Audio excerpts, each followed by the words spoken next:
We're going to discuss the topics that matter to you: race, single parenting, domestic violence, education, and now, the Hagir Show. Returning to civilian life can be a time of joy, but also a time of emotional roller coaster. November 11th is the Veteran Day. Veterans Day tribute to all American veterans, living or dead, but especially give thanks to living veterans who served their country honorably during war or peace. Welcome to the Hagir Show, and we would like to introduce Mr. Bill. If you can introduce yourself and tell us who you are and what you do. Hi, it's a pleasure to be here. My name's Bill Reed. I was a Navy veteran. I did 26 years in the Navy. When I got out in 2006, and I was looking for a goal or a mission in my life, the YWCA of Greater Harrisburg advertised a position for a homeless veteran employment specialist. I applied, and I've been working at the YWCA since 2006, working with homeless veterans. Well, welcome. Thank you. I'm glad to have you here. And let's just jump into the subject. Can you explain to us, or just take us with the start, who are the veterans and what are they, and why are we talking about this subject now? I know this is a very broad, but to start. No, that's a great topic. And first of all, it's very humbling to be a veteran. I mean, we're really fortunate to be in a country where I feel that we're really appreciated. Mm-hmm. And I think most veterans would say that they're really blessed and appreciate that. And to be a veteran is to have the privilege to serve. And many veterans serve. They get out of the service and they're able to, adapt and do well. But the reality is, veterans are people and they have challenges like others, and sometimes their service contributes to those challenges. And so veterans have issues. Veterans sometimes have challenges they have to face. And many times they're the same issues that people in America, we face. Mm-hmm. Sometimes their service makes those challenges greater. And so I think the first thing to know is just how many veterans there really are. Mm-hmm. In America, there's over 20 million veterans. That a current statistic? Mm-hmm. Okay. And there's but depending on whose statistic you look at, there's between, I think, around 22 million or so. About 10% of veterans are female veterans. Mm. The average demographic varies, although most veterans are 50 or older. Pennsylvania is one of it's one of the states that has the most veterans. We have, depending on what statistic you look at, between 870 and 900,000 veterans in the state. Most of them are 50 or older, although we do have many veterans, for example, that served in the current conflicts that are going on around the world. And so when we look at that broad general population, there's veterans that are our neighbors everywhere around us. That's a huge number. 20 million is not, And sometimes when I hear the word veteran, in my mind, and I think in a lot of people's mind, they have this image. And I use a situation, if you say puppy or cat mm-hmm. or veteran, there's probably something that pops into your mind. And oftentimes when people hear the word veteran, they think of the heroic veteran, facing direct fire. And there's lots of those veterans out there. There's lots of veterans who serve through separation from family, through, the anxiety of being away or being in dangerous situations. Someone doesn't have to be in combat, for example, to be in dangerous situations. Many veterans actually die while training to do their jobs. And so when we think about veterans and who they are, they're really our neighbors. And oftentimes, those neighbors may be veterans who need services, but either feel they aren't deserving of those services because maybe they weren't that combat in the trench kind of warrior. Because in our mind, you have to actually fight or be in the front line to be a vet, right? Right. Is that what you mean? Exactly. And I've known many veterans, World War II veterans, Vietnam-era veterans, and others, when I meet them on the street doing homeless outreach, and I'll say, "Are you a veteran?" And they'll say, no, I wasn't in combat. Mm-hmm. And in their mind, a veteran is someone who was there and could hear the bullets, going over their head. And the truth is, all veterans served and all veterans sacrificed and had, many situations where they were under stress or could have had problems they had to deal with. And so when we talk about specific veterans' issues and challenges, at the YWCA, for example, we focus a lot on homeless veterans issues, homelessness and housing, homelessness and employment, homelessness and connecting to services. The partner agencies we work with, like the Veterans Center on 2nd Street, they deal with a lot of reintegration and coping kinds of challenges that combat veterans might face. The Department of Veterans Affairs, for example, the VA medical centers, they don't just deal with combat kinds of issues. They deal with geriatric issues. They deal with female veteran issues. They deal with just general health issues. So if we look at who veterans are, they're our neighbors, and we look at who served them, it's many people. And so the way we serve them is unique and tailored and different based on those kinds of challenges and those kinds of special needs they may have. Okay. So when you say homelessness, what comes to my mind is someone who served their country and they come here. Why do they have to face this kind of challenge? I know you're not the one to answer this, but there is a huge number. Can you give us a statistic on homelessness? I think that's a great question. And really, that's what I've devoted my life to since I've gotten out of the service, is working with homeless veterans and trying to eliminate it. I can say that right now we're, as a nation, doing a pretty darn good job at trying to eliminate veterans' homelessness. Currently, there's around 39,000 homeless veterans on a single given day in America. 39,000. 39,000. And one thing I'll say right up front is statistics should be taken with a bit of caution, because there's a lot of other variables, not just being a veteran, that affect those statistics. But there's an event we do every year in the middle of winter, usually the middle of January, where we go out into the community and we take a survey of all the homeless individuals in the community. And as part of that survey, we determine how many of those individuals are veterans. It's called a point-in-time survey. Last 2016's point in time was about 39,000, I believe, or so homeless veterans on one given night. And Pennsylvania's was around 1,135.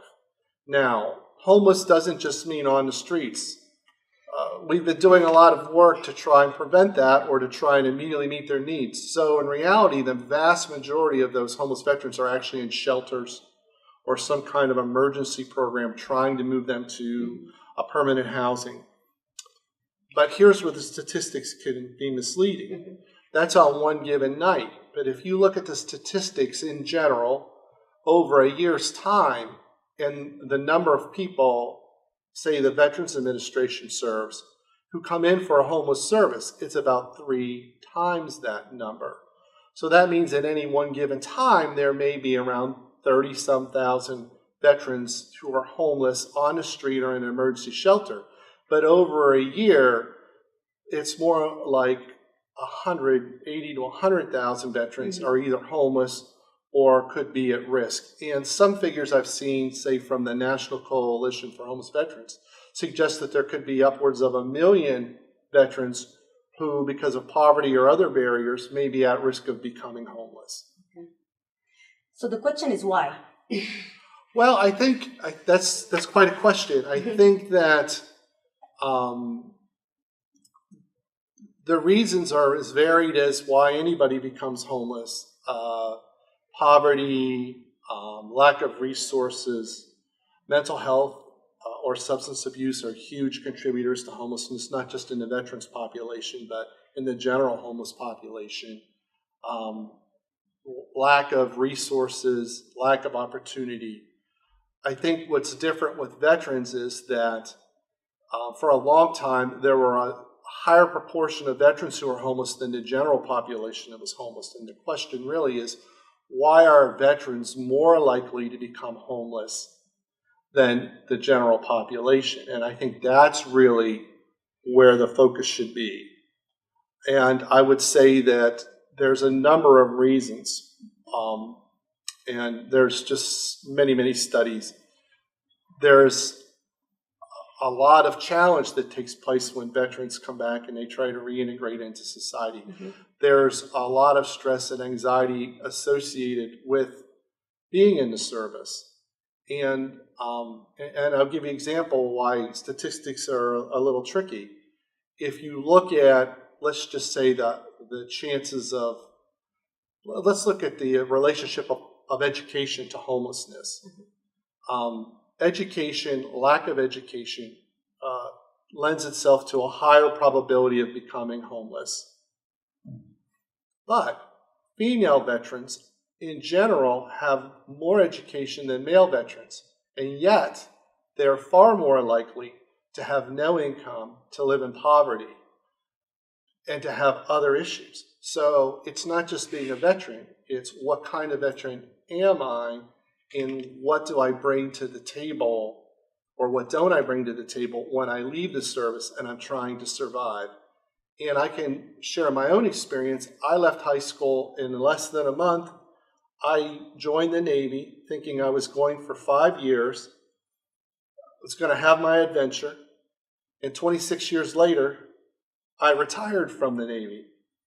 I have a Navy pension. I'm blessed with a lot of resources. And yet I can tell you that my reintegration into society is still ongoing, and I've been out of the Navy for 11 years now. So when you take other challenges that people may face, for instance, say someone came from a situation where they had no resources, they had little education, they had little opportunity, and they see the military as their way out, and they go to the military. They do or don't have a successful military career, because when we count homeless veterans, it's not just honorably discharged mm-hmm. veterans. And then they get out. Well, all of those things that they brought into the service may still be there when they get out, plus the stress of getting readjusted to the service, to society. To society, yes. And I think another interesting impact or factor to take into account is, where do most of our homeless veterans come from? Currently, most homeless veterans, even today, are Vietnam-era single male veterans. And if we look at what happened to the Vietnam-era single male veteran who came back from a very unpopular war, received, in Bill Reed's opinion, very, very little support from America in general, and maybe began this trip down the road to problems. Maybe they had a low self-esteem. They felt like they hadn't done a good job. They felt like they weren't appreciated. Maybe they came back to a situation that wasn't any better, and then they had problems. Maybe they had problems with the law. Maybe they weren't able to use their GI Bill because they really hadn't completed high school. Maybe there were all these other factors. And then once those things happen to an individual, they don't just stop. And so we deal today with many veterans who've had these problems since the 70s and the 80s. And over time, that takes a toll on someone. And so a lot of providing services is really seeing where that homeless veteran's coming from and what contributed. Let's spin forward to post 9/11. And our younger veterans, although there's many National Guard that went to and are still fighting these conflicts who aren't young. But if we look at those veterans, the challenges and the barriers they face could be quite different. They're always turned on. You know, when you're out today and you have a cell phone and you're being bombarded by imagery, for example. I mean, we already know, we've always seen studies that show that builds anxiety. And then this connectivity, or lack of connectivity, can lead to problems. And then, of course, we could get into the whole opioid challenge that a lot of veterans face simply because they received painkillers or other medications while they were in the service They got out of the service. Maybe they didn't connect to VA services. Maybe they got out with a discharge that didn't provide them access to VA health care. And they can no longer afford pain meds, or maybe they've become addicted to opioids. And so now what do? They convert to street drugs, which are basically the same effect, and they get hooked on heroin. Well, thank you for your service, first of all. Oh, that's fine. And you made a really good point with the education part. Because most of them, just right after high school, they When I join, went in. like you, and I believe a huge number, I don't have a statistic, but most of them, they go right after high school. So when you come back, you don't have a college degree to support? Well, see, now that's changed. And that's why I think you see a higher level of homelessness among older veterans, because when I went in, a high school diploma was expected, but there was ability to get that waived. It's almost impossible to get in the military now without high school. But even with high school, when you come back, you can't get the same job as someone who has a bachelor's degree or associate degree. Well, so it's changed again. So that would apply for individuals who served prior to 2001. But if someone serves after 2001 and they're discharged, honorably discharged, they have a GI Bill that pays for a full scholarship to any state university and a housing allowance if they're a full-time student. How many people utilize that? How many use How many people use that? Do you Many, know? Okay. many. But here's the challenge. If someone comes back and psychologically they're not able to survive in a collegiate environment. That's why I asked the question. Exactly. It's not about how many resources we have, Right. but how much help are we giving them when they come back?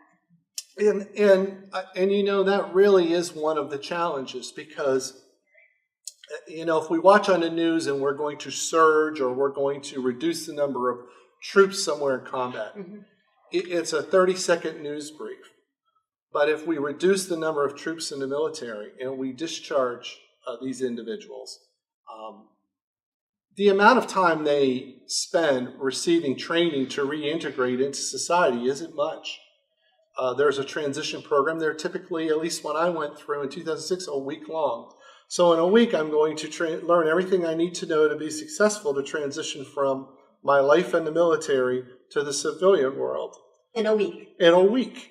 Okay. And I don't know that that's a very realistic expectation. And I know there's been a lot of discussion about coming up with better ways to do this. But the reality is, oftentimes, just as you're saying, maybe those benefits are there, but the veteran is either not aware that they're there, doesn't understand how to use them, or really isn't in a situation where they're going to be able to use them to succeed. And we've had a significant number of veterans that we've served who have been to college but failed their first or second semester because their PTSD wouldn't allow them to study.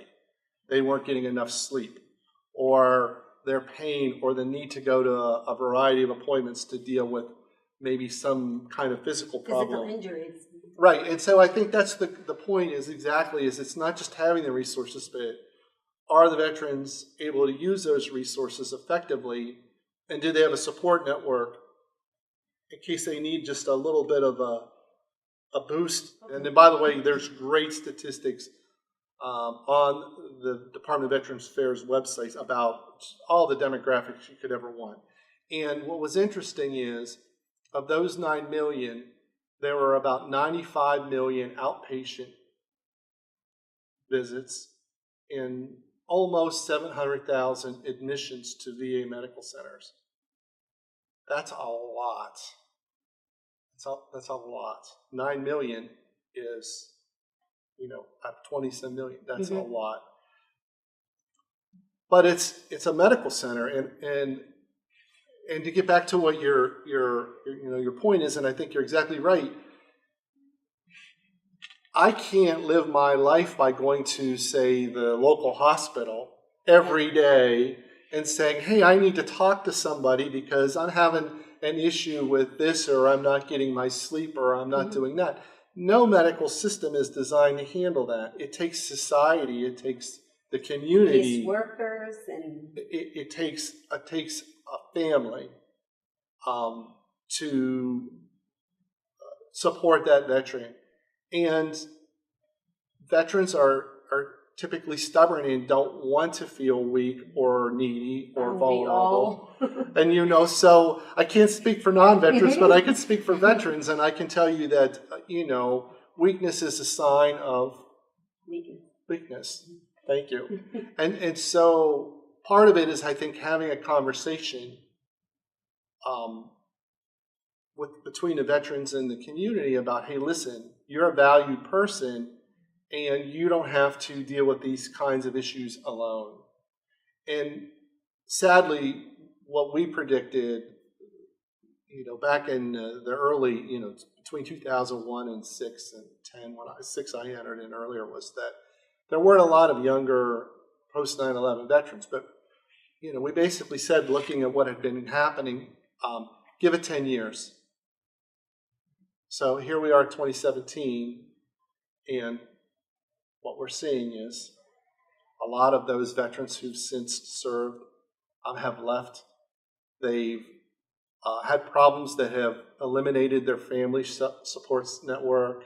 Maybe they've gone through divorces because of the inability to reestablish themselves. Normal life. Maybe they've lost jobs because they can't sleep, or they just don't feel like they belong. And now we're starting to see more of these younger, more recent veterans entering homelessness. So hopefully there's not a second peak. There was kind of a decline following the post-Vietnam era, during the Persian Gulf era, where it seemed like there weren't as many veterans entering homeless. But, our concern, our fear is that if we don't put systems in place now, like you're talking about, in 10 years we could have another crisis where we're back up to 100,000 homeless veterans on the street any given night. And, we don't need to get there. So what I'm confused about, what is the system now we have? I mean, having a week to try to put you back into... Well, that's the transition assistance program to get out. And to be honest, I went through that program over 10 years ago, and I'm sure there's been some improvements. But if someone comes out of the service, the Department of Veterans Affairs continues to expand and broaden its services based on some pretty significant feedback about some pretty significant failures it had. I could say locally, we're very fortunate to have a great VA support network. Now, that doesn't mean if you went out locally and asked every veteran who went to any center that they wouldn't have had a bad experience. But what I could say is, or what I would say is, I challenge them to take the experience they have at our local VA medical center and compare it to any of our other local civilian medical centers and see how those match up. And I would say that they're getting pretty good care. There's just not enough resources to meet the needs. So if someone has to wait 30 days for something that should take 15, then that's a problem. The other resources we have is that if a veteran becomes homeless, there's a huge national movement to eliminate veterans' homelessness. There's an organization called the U.S. Interagency Council on Homelessness. I'm not sure if you're familiar with them. And they have federal benchmarks to eliminate homelessness. And they selected the veteran subgroup as the first group they were going to really target to find ways to solve the problem. And we've basically knocked the number in half since this has been going on. And it involves networking with all the community resource providers and some very specialized programs. The Supported Services for Veterans Family Program, which is funded by the VA, and we provide those services, rapid rehousing, or the Department of Labor's Homeless Veterans Reintegration Program, which provides employment readiness and outreach services, or HUD specially designated services or prioritization for veterans. And those communities have been getting together, spending a lot of time developing plans to not just reduce the number of homeless veterans, but make sure that there's a support system in place so that when they become homeless, they're approached immediately, they're provided a permanent housing option, and their periods of homelessness are brief. Wouldn't that be eliminated if the system, I'm just asking, I know that's not something you do, if we have a system set in place when someone is returning and we know, for example, we have 10 people coming back from the war, just as an example. Sure. If we have a system set in place, instead of the 1 week, we have a longer period to transition. We have jobs, because unemployment is a big thing, or lack of employment, let's say, when they come back. Trying to get some assessment, mental health assessment. If we do that, wouldn't that help eliminating a lot of issues, including homelessness? Or what do you think? So being proactive is what I hear. Be proactive. And so there's a lot of ideas.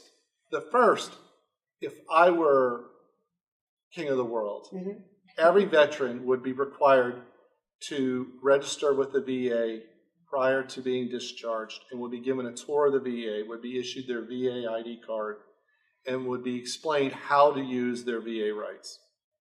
It would be a requirement. Every veteran. They're not discharged until they get their tour of the VA and they know how to use the system.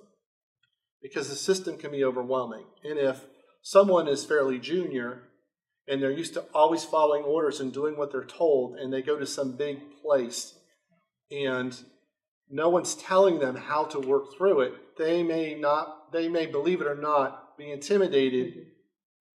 Big tough warriors be intimidated to ask, or if someone's not giving the services they should, they may have been trained through their military training to not question an authority figure. And so by walking someone through and explaining to them, these are your rights, you've earned this as a veteran, this is how you use this system, that would be ideal. There is quite a bit of initial assistance with employment through the transition program, and I would say that many states, for instance, Pennsylvania, have our career link system. Veterans get a priority in those systems. The key is explaining to them or making sure they know where they're at and that they understand that they have a priority and they have a right to receive services when they go there. So I think that kind of is the employment. And I'll say right now, for example, that veteran employment numbers are actually lower than employment or unemployment? Unemployment, I'm sorry. Okay. Employment numbers are actually lower than the national average. And I believe that's because employers like to hire veterans. Although there's still pockets and challenges, especially if the veteran has disabilities or, like, I think, missing work because they can't sleep for PTSD or something like that. I think there's still some room where we can grow as a society. What you just said, can we implement that? I believe America can do anything. Is that one of our priorities? Is one of our priorities to say the health care of our veterans is important enough that we take time, and there's a real cost for taking time and resources to do that for them. I feel, yes, we should. I believe we should. I believe that every state university should have, and many do, but every state university should have a veterans office where any veteran can walk in with their GI Bill and someone's going to show them how to apply for classes and not push a full maybe semester, but basically sit down and talk with them and counsel them and say, so do you want to start out slow and take a few classes? Do you want to do this? In other words, have recognition that that veteran may not be a student leaving high school going straight into college, having gone to school, done homework, done all this, and now they're returning and suddenly we're going to throw them right into school and by the way, come on in, this is great, I'm going to sign you up for all these classes. This is how our pipeline works for degree completion. Maybe what we need to do is sit down and say, so where are you? Do you think it makes sense to take one class and figure out how you're going to do with this? Or there's just different things we could do, I think, that would allow that veteran the opportunity to stop and think, recognize that they have options and take advantage of those options before they find themselves, for instance, working with our organization, homeless or near homeless. And so I believe that there is an ability to do those kinds of things. I also feel that, and this would be a little bit tricky, but that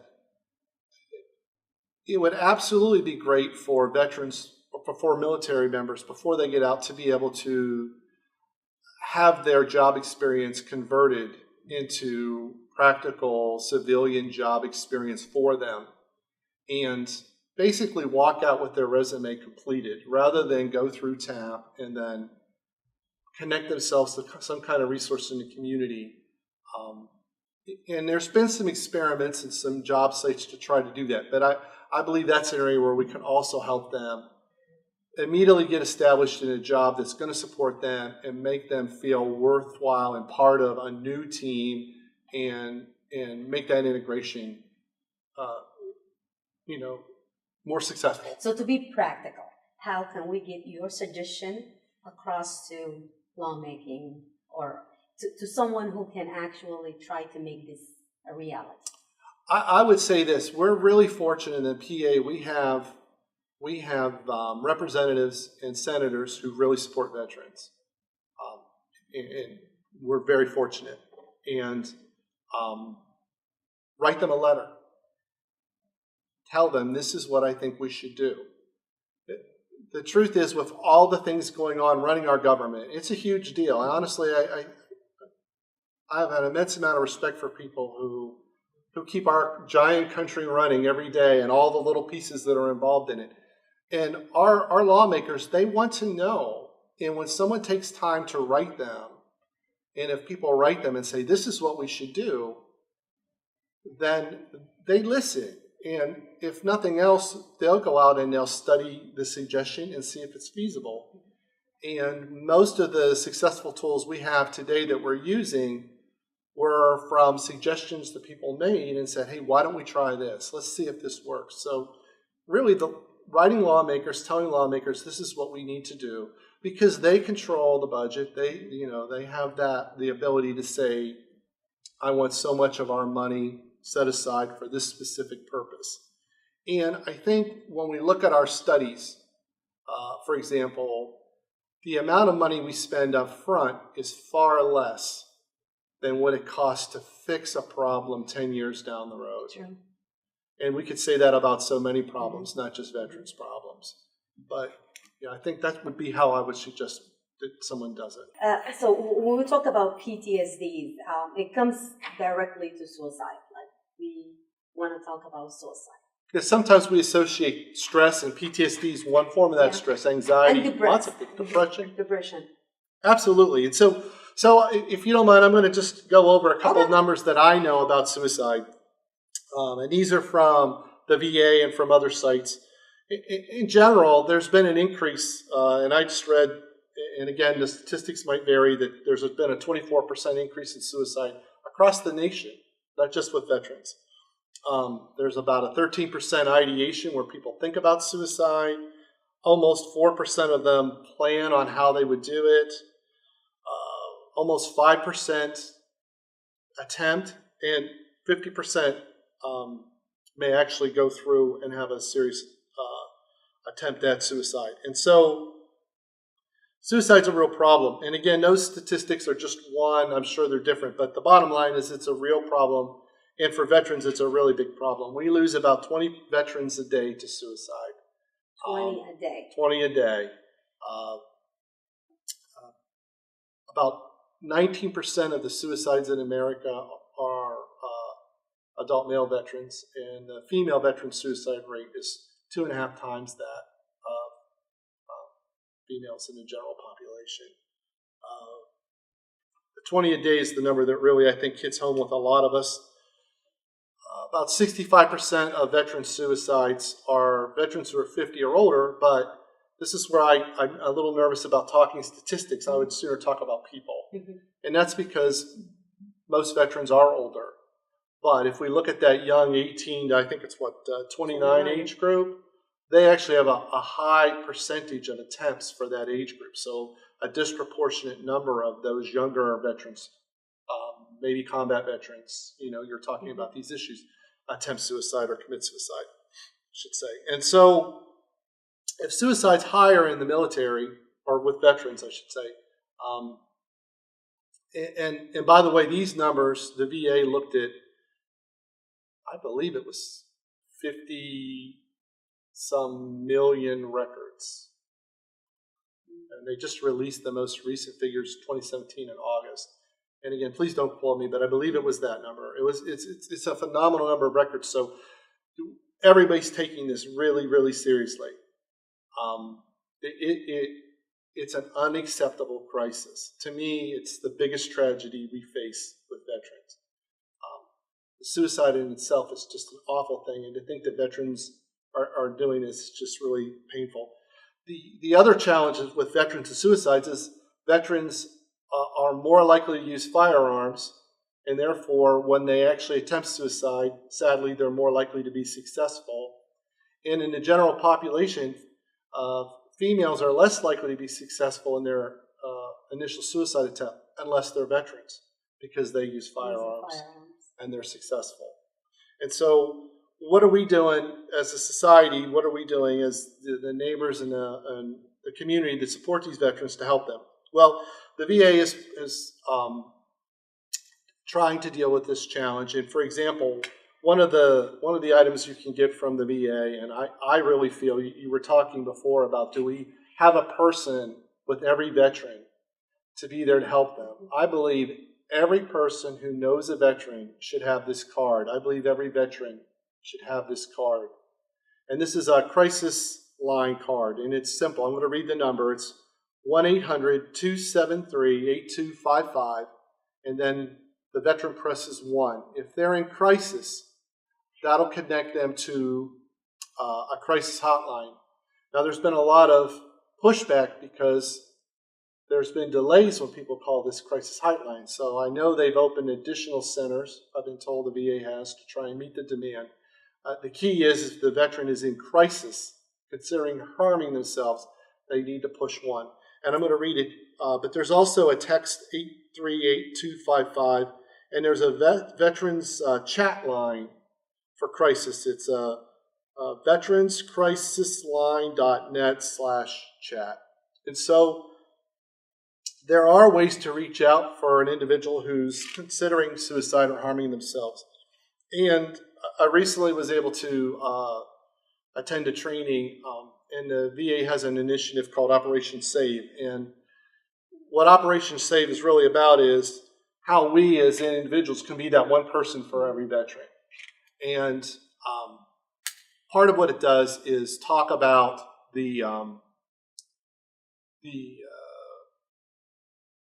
myths of suicide. One myth is if someone wants to commit suicide, they will. Well, that's not necessarily true. If someone has just planned something great and happy and fun, they're not really serious about killing themselves. If someone says, I'm going to kill myself, if they were serious, it would sound serious. It's just a joke. If I ask somebody if they're going to harm themselves, that'll make them want to harm themselves.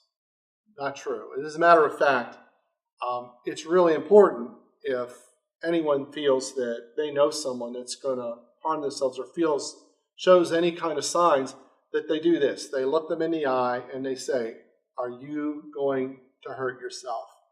Are you thinking about hurting yourself, committing suicide? It has to be said, and it has to be said to the person. And you need to look them in the eye and you need to say that. No dancing around. No dancing around. No saying, wow, things are tough. You're not thinking about something you shouldn't. That's not what should be said. It should be said, are you thinking about hurting yourself? And if that person says yes, then it's important to act. It's important to engage that person. It's important to get them to help immediately. It's important to stay with them until that help is there. Very important. And in situations where someone's considering hurting themselves and you know they're going to commit suicide, 911 is the number to call. But every veteran and family member of a veteran should know or have one of these cards, because this is a really important tool for them to reach out. And the other tool, and I think you really hit on this, is eliminating isolation for veterans.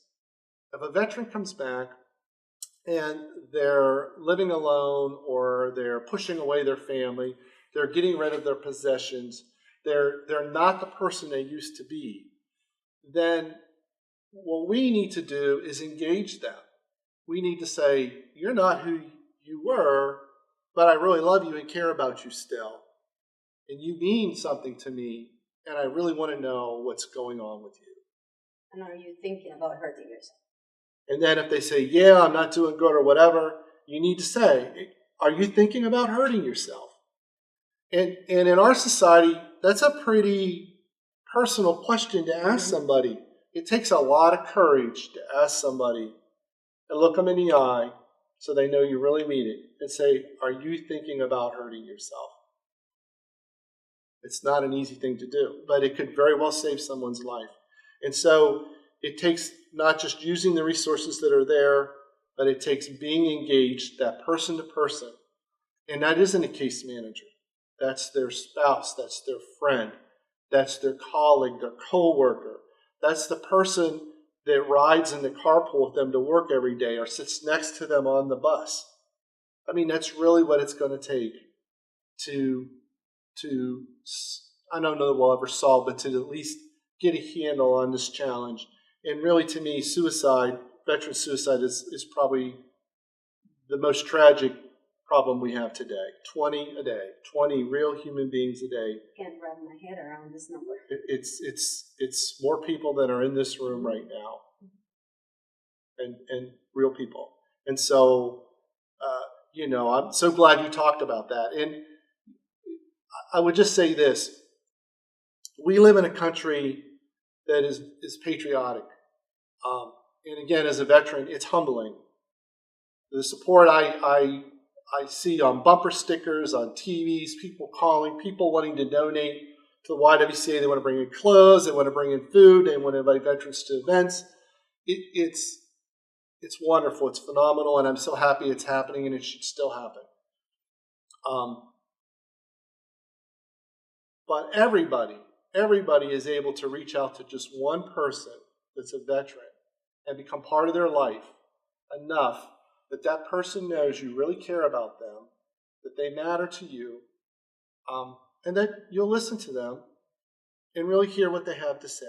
And so I would say your 1-to-1 ratio, 1-to-4, it's everybody. It's theirs, the society. Everybody in society should have one veteran. There we go. So our plan is everybody in society should have one veteran that they're going to adopt and make a friend. And I think if we did that, it would solve just so many other challenges that we're facing right now. So the big thing that we need to focus on is just seeing the signs. Yeah, I think when it is. When it comes to someone around you in your neighborhood or someone, I mean, in general, you want to watch for your family member and your neighbors. And when it comes to veterans, you want to focus more on someone who is showing sign of hopelessness or any kind of sign, even just being too happy. That could be it. Not being themselves. I would say the big thing to look for is this. If someone suddenly has changed. And the change does not have to be a bad thing. Well, it could be just feeling relieved or happy. And I think you'd want to ask the clinician that. I'm not sure I'm really qualified to say what all the clinical signs may or may not be. I think what we really look for is unexpected change in somebody. So if somebody is, if somebody has been the same old person going along for years and years, and suddenly they come in and they start giving everybody really cool and neat things. The question should be why? It's not my birthday. And, so, hey, this is really nice. I'm glad you gave me this. It's not my birthday, so what's going on? That's the first question. And then if the answer doesn't seem to make sense, I think what we need to do is say to them, that doesn't really make sense. So what's going on with you? And then just start the dialogue and hope that if someone is, suffering eternally and feeling these thoughts of harming themselves, that might be the engagement that starts a dialogue for them to share more. And then maybe they say, well, actually, me and my spouse and I I found out she's leaving me.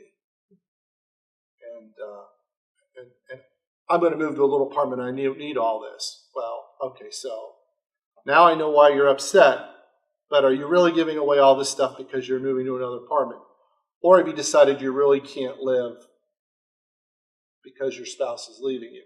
And that's where the engagement is important, and the trust, and letting someone know that, and I'm a talker, so in this case, you would be great because you're a great listener. So you need to listen to them, right? And give them an opportunity to kind of share what it is that's on their mind. And then, again, I would recommend that everybody just learn the signs and not be afraid or embarrassed to ask those hard questions, because the worst thing that's going to happen is someone's going to say, I'm not, there's nothing wrong with me. I'm fine. Really, I'm fine. Really. It's a human nature to push people away or Right. to keep things to yourself, not to admit weakness, like you said. Right. But, I mean, if you push harder or you try and someone realizes that you're sincere and you're caring, they will open up, I think. Absolutely. And it's really just about that. It takes courage, let's face it. But it's about being willing to engage individuals or people, veterans or non-veterans, anybody. It's a willingness to see them as another human being that has value and matters to you, enough that you're willing to become part of their life, enough to make sure that they're taking care of themselves. And that's really what it's all about. And as long as we can do that, I think we can help a lot of people out. So the important thing is for everyone out there to know that you're not alone. There is resources, and we're going to put the 1-800 number that Mr. Bill just mentioned and all the links. And if you have any last thing that you want to say. I would just say, first of all, thanks for having me on the show. It's a real opportunity. And I just say thanks to everybody for caring about veterans. It really is an honor and a privilege to be a veteran, and to know that caring about us matters so much. And just remember, everybody has been formally recruited to adopt one veteran and bring them into your life and make sure they're taking care of themselves. I got my card already. All right. Thank you. All right. Well, thank you for coming, Mr. Bill, and thank you for all your service. And thank you for your service to the country and what you do now for the veterans. Well, it's an honor to do it, and thank you so much. We have Mr. Brian. Can you introduce yourself and tell us who you are and what you do? My name is Brian Wade. I'm a native of Harrisburg, Pennsylvania. I'm also a veteran of the United States Navy and also the Army National Guard. Thank you for your service. Thank you. And on this subject, you probably heard what we were talking about with the veterans. And it was brought to my attention that you are doing a documentary. Yes, that's correct. We're working. Okay. Can you tell us about that? And this documentary, on a broader scale, chronicles the African-American experience here in the Capital Region. The first in a series of 15 documentaries will explore the lives of African-American servicemen and women that served from World War II to Vietnam. In addition, with the documentary, there's also curriculum for schools. This is the first time that this has ever been contemplated or really enacted, where schools now have an oral history series with curriculum. Part of my background is in education and broadcast journalism, so I thought in developing this that I'd want to put a curricular piece to this. The superintendent of schools in Harrisburg has seen the curriculum, and she's ecstatic because now the state requires that schools offer 5 hours a week for 10th and 11th grade. So that's sort of a brief narrative. well, first, thank you for your service as a veteran. Thank you for everything that you're doing to raise an awareness. And how the documentary came about, and what did you learn during this whole process? Well, I was watching a movie called We Were Soldiers. This is with Mel Gibson, and it's highlighting one of the first major battles in Vietnam in the Ia Drang Valley in 1965. The military had sort of shifted to what they call strategic placement of soldiers, and they created the Air Cavalry, and they were strategically using helicopters, placing military personnel in what they call landing zones. And this movie sort of chronicles that experience. At the end of the movie, they had listed the names of the soldiers that had passed in battle. And one of the members was named Samuel L. McDonald, and it said Harrisburg, Pennsylvania. Being a researcher, I saw that and I was curious. I said, I wonder who he is. So as a result of researching him, come to find out he was an African American, and he was from Harrisburg. And so I was thinking, sort of triggered in my mind, maybe something should be done to sort of look further into the lives of African American military personnel that served between World War II and Vietnam, because it hadn't been done in this area. And as I've researched further, most communities don't have local oral history series that has curriculum that is being implemented in schools. So as I researched him, I thought, well, maybe, because this isn't my first documentary. I produced a documentary in 2005 that chronicled 3 African American groups coming together to provide resources to New Orleans after Hurricane Katrina. So I went down about a week afterwards with a film crew, and we did a documentary on what these communities did here in Harrisburg. And then I just narrated a series with the National Civil War Museum and looking at African Americans who served in the Civil War from the Harrisburg area, Ephraim Slaughter and George Hezekiah Imes. So I was kind of on a roll with these documentaries, and I thought, well, this might be a good document. I was just thinking specifically the military at the time, but then I thought maybe on a broader scale, seeing that this hadn't been done, and the period of time that I'm looking at is between the 40s and the 70s, maybe early 80s. It's relatively contemporary. And again, that hadn't been done. So I thought, well, to do a documentary, why not just chronicle the whole African American experience, meaning military, doctors, lawyers, preachers, teachers, sports, musicians, and then have a company curriculum that you can have an expansive view of the capital region. So as a result of sort of pulling together an executive summary, laying down the aspects, the component parts, and what it would take to do that, I then embarked on raising funds. So this was my first foray into doing that. I had produced a television series that was seen in different markets around the United States that dealt with race and racism in America. And that was called Worlds Apart, and produced over 600 half-hour programs.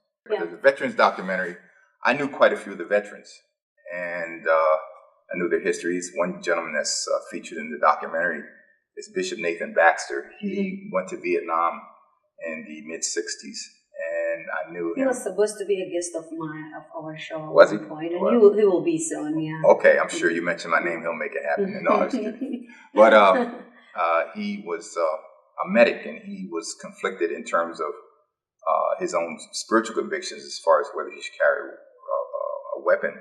So he became a medic, and he didn't carry a weapon, but he did everything else the other soldiers did as far as walking point. That's a term that basically you're out front, as you're looking to find out if there's anybody out there that you want to run into.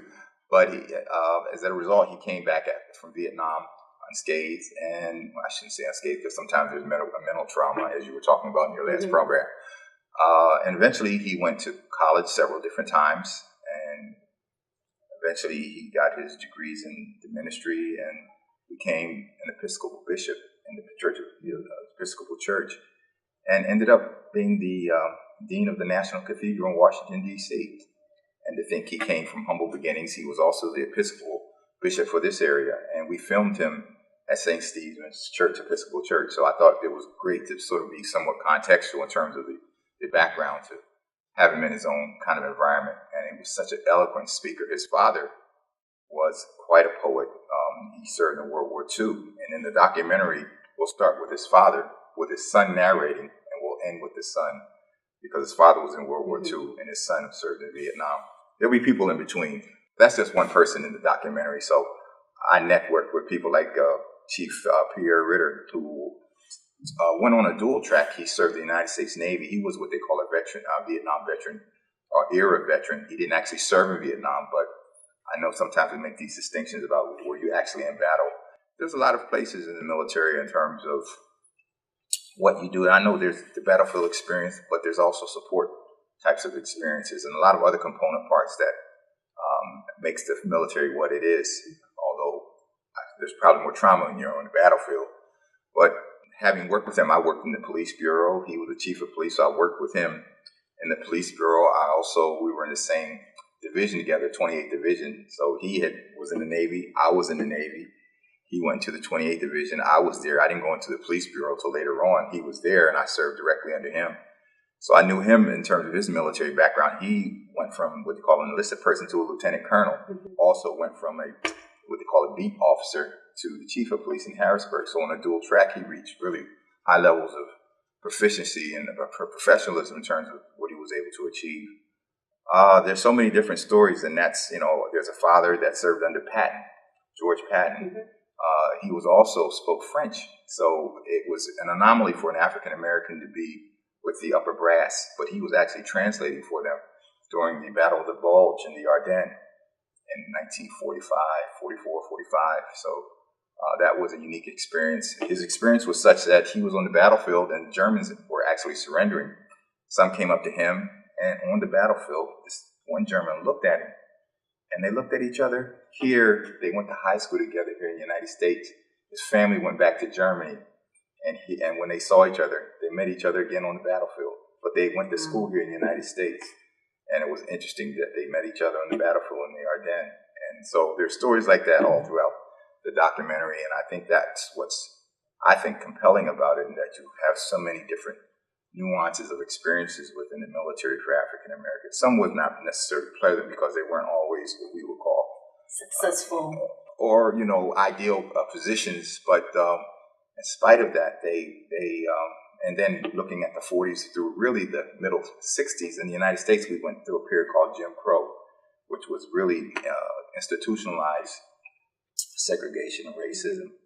And so they had to deal with that not only in the civilian aspect, they had to deal with it in the military. Now, some, I guess, dealt with it probably more firmly. One gentleman that's in the documentary was what they call the Montford Part. He was part of the Montford Point Marines. Now, we hear about the Tuskegee Airmen. Those were African Americans that served in the military that flew planes and had a successful combat record. But many people don't know much about the Montford Point Marines, and they were the first Marines, African Americans, that served in the Marine Corps starting in 1943. And they were in a segregated place in North Carolina called Montford Point. Originally, there were white Marines there, but then they took the white Marines out and put them in there, and the white Marines went to another training facility. But they served with distinction. They did very well. They served primarily in the South Pacific and places as they were moving towards Japan, Iwo Jima, and different places. You hear stories about that, and they served very well. Recently, they received gold medals from President Obama for their service, because one of the things about our history here in America that you have a lot of stories when you watch movies. There was a movie about the Battle of the Bulge, but you never hear much about African Americans. You didn't hear anything in those movies about what African Americans did. There was even a massacre of African Americans in the Ardennes in World War II that no one knows about. I've unearthed it, and some historians know about it, and it came out in 1986, and there's a monument in Germany about that particular massacre. But war isn't always pristine. It's getting very volatile. But again, these stories, it's great to be able to bring out and to share. And I know one of the goals is, I think that when you find groups, ethnic groups that have a sense of their history, it brings about a level of pride and purpose. And like as you said, there is too much or so many work need to be done. Mm-hmm. And not just when it comes to veterans, but when it comes to a lot of issues that we deal with in the normal everyday. Right. But our focus today is what the veterans are dealing with. And I think Mr. Bill highlighted a lot of the issues, which include the unemployment, homelessness, PTSDs, the poor or lack of mental health resources. We talked also about suicide. And the big thing here is not just Bill or Brian or myself can raise awareness, but everybody out there can reach out and can find someone, like Bill said, find a veteran and adopt them. Basically, be their eye. If you see something, if you see any sign of someone is being hopeless, or all the signs that we discussed tonight, do something. Call the crisis line, call 911, or just be a friend and listen. And for every veterans out there, we thank you all for your service, and all of you need to know that you're not alone. Have a good night.